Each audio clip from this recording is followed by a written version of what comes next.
Good morning students. हम अपना chapter continue करते हैं। कल हम पढ़ रहे थे कि रामस्वरूप और गोपाल प्रसाद के बीच में बातचीत होती है। दोनों फिर से अपने जमाने की बात करते हैं और कहते हैं कि पहले जो है कुछ भी खाते थे तो उसके बाद भी जो भूख होती थी वो जैसे कि तैसे रहती थी। रामस्वरूप कचौड़ियां भी तो उस जमाने में पैसे की 2 आती थी। जमाना कैसा था? सस्ता। ठीक है, तो उस जमाने में जो है पैसे की 1 पैसे की 2 कचौड़ियां आ जाती थी।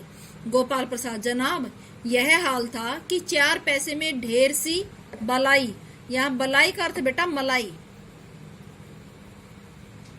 मलाई जैसे आप आइसक्रीम वगैरह खाते हो ना, फलूदा मलाई जो बोलते हैं, वो आती थी। और अकेले 2 आने की हजम करने की ताकत थी। अकेले। और अब तो बहुतेरे खेल वगैरह भी होते हैं स्कूल में। तब न कोई, आजकल देखो जो स्कूलों में जैसे कबड्डी है, वॉलीबॉल है, बास्केटबॉल है, तो बहुत सारे गेम आ गए। उस टाइम में जो है, उस समय में इस तरह के खेल जो है नहीं होते थे। देखो अब बताते हैं, स्कूल में तब न कोई वॉलीबॉल जानता था, ना टेनिस और ना ही बैडमिंटन। कि इन खेलों का नाम तो किसी ने सुना भी नहीं था। कबड्डी खेल ली, हॉकी खेल ली, खो खो खेल लिया, इस तरह के खेल होते थे। बस कभी हॉकी या क्रिकेट कुछ लोग खेला करते थे, मगर मजाल कि कोई कह जाए कि यह लड़का कमजोर है। रामस्वरूप, जी हाँ, उस जमाने की बात ही दूसरी थी। हाँ। उनकी हाँ में हाँ मिलाते हुए फिर से जो है उस जमाने की, तो अपने जमाने की बात करते हैं। गोपाल प्रसाद जोशीली आवाज में, और पढ़ाई का यह हाल था कि एक बार कुर्सी पे बैठे कि 12 घंटे की सीटिंग हो गई। अपने समय की जैसे हम पढ़ाई करते हैं कि हम पढ़ते थे तब हमारे सर ऐसे बोलते थे, ऐसे मारते थे, ऐसे करते थे, तो यहाँ भी गोपाल प्रसाद जो है अपने समय की बात को बढ़ा चढ़ाकर बोल रहे हैं कि सीटिंग, कि एक बार जो पढ़ने बैठ जाते तो 12-12 घंटे तक जो है बैठे रहते थे।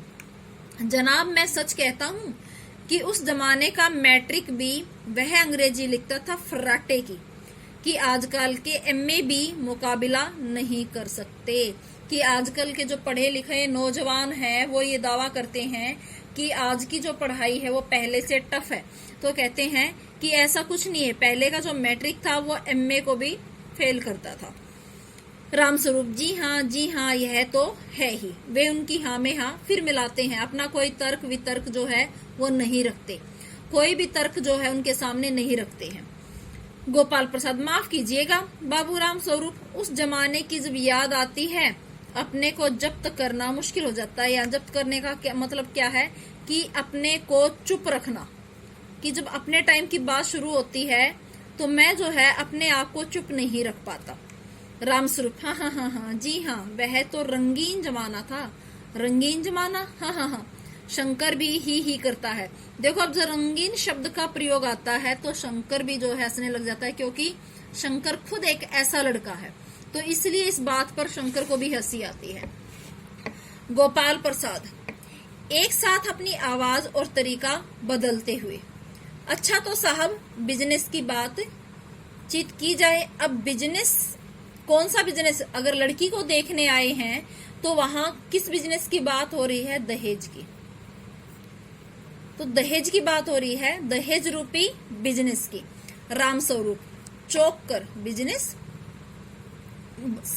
शब्द को अधूरा छोड़ देते हैं, फिर बिजनेस समझ कर, ओ अच्छा, लेकिन जरा नाश्ता तो कर लीजिए।